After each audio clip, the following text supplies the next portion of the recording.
हाँ तो दोस्तों, एंजल ब्रोकिंग के सितंबर मंथ के बिजनेस अपडेट आ चुके हैं, तो उसी के बारे में हम इस वीडियो में बात करेंगे और जानेंगे कि अब आपको एंजल ब्रोकिंग के अंदर इन्वेस्ट करना चाहिए या नहीं। चलिए शुरू करते हैं। तो देखिए, सबसे पहले अगर हम यहाँ पे क्लाइंट बेस की अगर हम बात करें तो देखिए, अगस्त मंथ के एंडिंग में जो टोटल क्लाइंट बेस कंपनी का था वो था 6.15 मिलियन। अब 6.15 मिलियन यानी कितना होता है? 61,50,000 का जो कंपनी का टोटल कस्टमर बेस है, क्लाइंट बेस है, वो आप कह सकते हो वो इतना था, और वो बढ़कर अभी हो चुका है 6.52 मिलियन, यानी कि अराउंड 0.37 मिलियन का यहाँ पे हमें ये नंबर बढ़ता हुआ नजर आया है। अगर हम इन टर्म्स की अगर हम बात करें तो ये 3,70,000 का यहाँ पे जो कंपनी का क्लाइंट बेस है वो बढ़ा है। तो यहाँ पर अगर आप देखोगे, अच्छी ग्रोथ हमें कंपनी के क्लाइंट बेस में देखने को मिली है।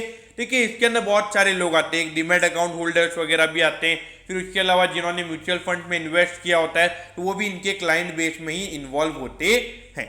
अब अगर हम क्लाइंट बुक की अगर हम बात करें, यानी कि अगर इनके जो क्लाइंट है उन्होंने एवरेज अपने जो सारे क्लाइंट का मिला के जो एवरेज है होल्डिंग अगर हम देखें तो वो यहाँ पे पिछले महीने के मुकाबले 12% गिर कर 1408 रुपीज का यहाँ पे एवरेज क्लाइंट बुक निकल कर आया है। तो देखिए, अगस्त के एंडिंग में ये नंबर 1600 के लगभग था और अब ये नंबर 1408 पर आ चुका है।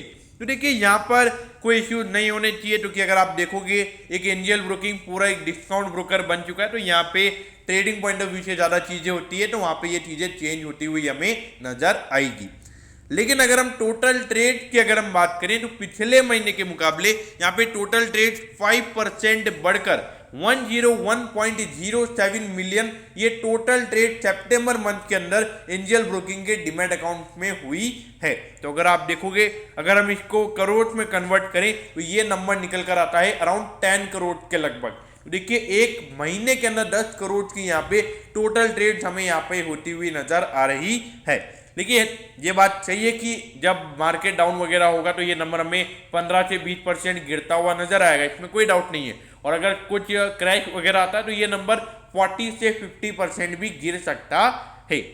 लेकिन देखिए, अभी जिस तरीके की ग्रोथ यहाँ पे देखने को मिल रही है, और अगर लिस्टेड सिक्योरिटीज के अंदर अगर हम बात करें तो एंजल ब्रोकिंग काफी अच्छी हमें ग्रोथ दिखाता हुआ नजर आ रहा है। अगर हम मोतीलाल ओसवाल हो गया, 5 पैसा हो गया, उसके अलावा अगर हम बात करें तो शेयर इंडिया सिक्योरिटीज हो गया, तो यहाँ पर इन सब कंपनीज के कंपैरिजन में एंजल ब्रोकिंग यहाँ पे एक्सपोनेंशियल वे में हमें ग्रो होता हुआ नजर आ रहा है। अब ये देखिए, 11,000 करोड़ का इस कंपनी का मार्केट कैप है। अगर आप देखोगे, इंडस्ट्री के कंपैरिजन में आपको सस्ते वैल्यूएशन पर मिल रहा है।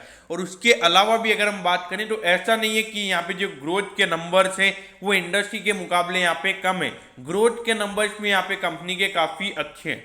लेकिन देखिए, मार्केट को ऐसा लग रहा है कि अगर कल तो अगर जो ट्रेड के नंबर्स हैं, थोड़ा मार्केट शेयर कभी कम हो रहा है कभी ज्यादा हो रहा है, तो ये एक रिस्क यहाँ पे बहुत बना हुआ है। क्योंकि अगर आप देखोगे, इस पूरे सेक्टर के अंदर कंपटीशन अभी बहुत ज्यादा हो चुका है। अगर आप देखोगे, डिस्काउंट ब्रोकर के अंदर ही कम से कम 10 से 15 डिस्काउंट ब्रोकर्स है। उसके अलावा फुल सर्विस ब्रोकर्स की अगर हम बात करें तो 10 से 15 फुल सर्विस ब्रोकर्स भी हैं। मैं नामचीन की बात करूं, वैसे तो अगर आप देखोगे बहुत सारी ब्रोकिंग कंपनीज इंडिया के अंदर है।